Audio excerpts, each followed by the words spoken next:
पैसा एक ऐसी चीज जिसे भिखारी से लेकर बिलियनर तक हर कोई इसे पाना चाहता है। ये सिर्फ कागज का टुकड़ा नहीं पर अपने आप में ही एक नशा है। पैसा एक ऐसी भाषा है जिसे पीएचडी करे क्लार्क से लेकर अनपढ़ एमएलए तक सब जानते हैं। ये पैसा ही तो है जिसने जंगलों में रहने वाले इंसान को इन बादलों को छूती इमारतों से लेकर हवा से भी तेज दौड़ने वाली गाड़ियों में बिठाया। पैसा एक ऐसा कागज का टुकड़ा जिसकी खुद में कोई औकात नहीं पर ये आपको दूसरी चीजों की कीमत बताता है। अब सवाल ये है कि पैसे में आखिर इतनी ताकत आई कहां से? चलो थोड़ा डिटेल में समझते हैं। आज से हजारों साल पहले इंसान लेन देन के लिए बार्टर सिस्टम का यूज करता था, जहां एक चीज खरीदने के लिए आपको कोई दूसरी चीज देनी पड़ती थी। यानी किसी के पास चावल है और उसे शुगर चाहिए तो उसे एक ऐसे इंसान को खोजना होगा जो शुगर बेचना चाहता हो और साथ ही उसे चावल की जरूरत हो। ऐसी कई प्रॉब्लम्स की वजह से लोगों ने कुछ अलग सोचा और शुरुआत हुई कमोडिटी की। इंसान ने उस हर एक चीज को पैसा बना दिया जो सबके काम आता था और लोग पशु, अनाज, टोबैको और अल्कोहल के जरिए व्यापार करने लगे। बट इसमें भी एक दिक्कत थी। इस बात का पता लगाना बहुत मुश्किल था कि मेरे पास जो चीज है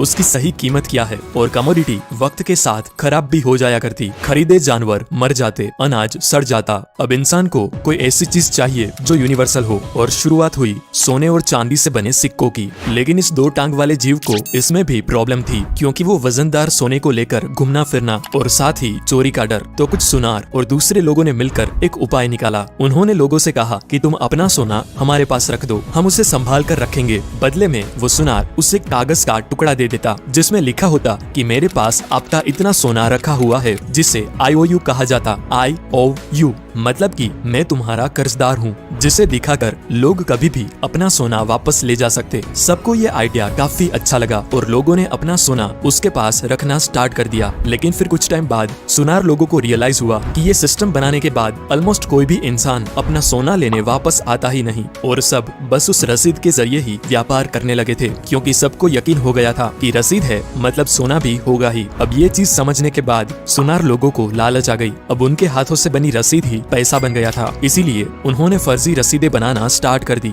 उनके पास तो सोना होता भी नहीं था, लेकिन फिर भी वो ज्यादा रसीदें बनाते जाते। ऐसे स्टार्ट हुआ दुनिया का सबसे बड़ा लीगल स्कैम जो आज भी चल रहा है। वो सोना संभाल के रखने की दुकान दुनिया की पहली बैंक थी और वो रसीद दुनिया की पहली करेंसी माने नोट। अगर मैं आपसे पूछूं कि एक बैंक कैसे काम करता है तो आप कहोगे कि हम जो पैसे बैंक में डिपॉजिट करते हैं उसी से बैंक दूसरों को लोन देता है और उस पे कुछ इंटरेस्ट चार्ज करके बैंक प्रॉफिट कमाता है। Simple, right? अब इस एक्सप्लेनेशन के हिसाब से बैंक की ऑपरेशन कुछ ऐसे होगी जैसे कल सुबह आप 1000 रुपए डिपॉजिट करने के लिए बैंक पे गए, आपने 2 500 के नोट बैंक में जमा करवाए। उसके बाद बैंक क्या करेगी, वो अपने रूल के हिसाब से 10% कैश रिजर्व रखेगी और बाकी के 900 रुपए किसी और को लोन पे दे देगी। और अगर ये बैंक उस लोन वाले इंसान से ईयरली 12% इंटरेस्ट चार्ज करती है और आपको ईयरली 4% इंटरेस्ट देती है तो बीच का जो 8% बचा वो हुआ उनका मुनाफा, राइट? इसी बेसिक प्रिंसिपल पे दुनिया के सारे कमर्शियल बैंक्स ऑपरेट करते हैं। लेकिन बैंक्स बस ऐसे ही पैसा नहीं कमाते, इसके पीछे एक बहुत बड़ी गेम छुपी है जो मैक्सिमम लोगों को नहीं पता। और वो गेम ये है कि बैंक्स आपके 1000 रुपए की डिपॉजिट को आराम से 10,000 रुपए बना के उससे बिजनेस कर सकती है। और वो कैसे होता है चलो समझते हैं। मानो आप 1000 रुपए बैंक में जाके डिपॉजिट करते हो।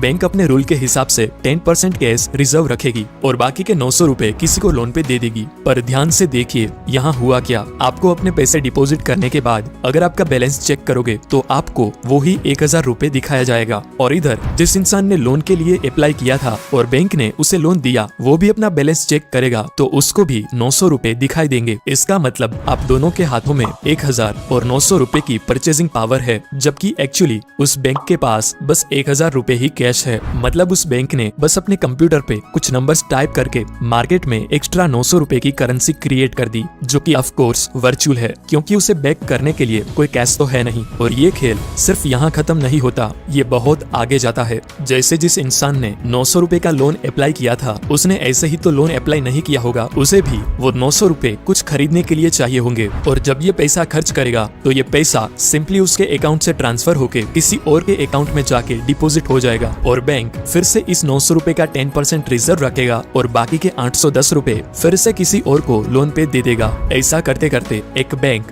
बस 1000 रुपए के कैश डिपॉजिट को 10,000 रुपए तक वर्चुअल करेंसी में कन्वर्ट करके बिजनेस करती है। आपको लगता है कि बैंक में आपके पैसे सेफ है जिसे आप जब चाहें जाके निकाल सकते हो, बट ये एकदम सच नहीं है। अगर सिर्फ 20 से 30% लोग भी एक साथ पैसा निकालने जाए तो बैंक आपको आपके पूरे पैसे वापस नहीं कर पाएगा, क्योंकि उनके पास आपके सारे पैसे होते ही नहीं। फ्रैक्शनल रिजर्व सिस्टम की वजह से वो सिर्फ प्रोबेबिलिटी पे चलती है। फॉर एग्जाम्पल, अगर आप इस दुनिया के सारे बैंक अकाउंट के बैंक बैलेंस को ऐड करें और वो 100 रुपए होते हैं, तो उसमें से 10 रुपए से भी कम एक्चुअल केस में अवेलेबल है। बाकी के 90% से भी ज्यादा बस वर्चुअल डिजिट है, जिसे बस आप अपने मोबाइल या कंप्यूटर स्क्रीन पे देख सकते हो। बॉस, पैसों की इस मायाजाल को जानबूझ के कॉम्प्लिकेटेड बनाया गया है ताकि एक आम इंसान इसे इजीली समझ ना पाए और वो इस सिस्टम में ही फंसा रहे। लोगों को लगता है कि करेंसी और मनी एक ही चीज है, लेकिन ऐसा है नहीं। करेंसी एक मीडियम ऑफ एक्सचेंज है, जबकि मनी खुद वैल्यूएबल एसेट है। आपके घर में पड़ा 1000 के नोटों का बंडल रातों रात कागज हो जाएगा अगर गवर्नमेंट उसे नामंजूर कर दे, क्योंकि वो करेंसी है। लेकिन आपके घर में पड़ा सोने का सिक्का, चाहे दुनिया की कोई भी गवर्नमेंट कुछ भी बोल दे, उसकी वैल्यू उतनी ही रहेगी जितनी वो है।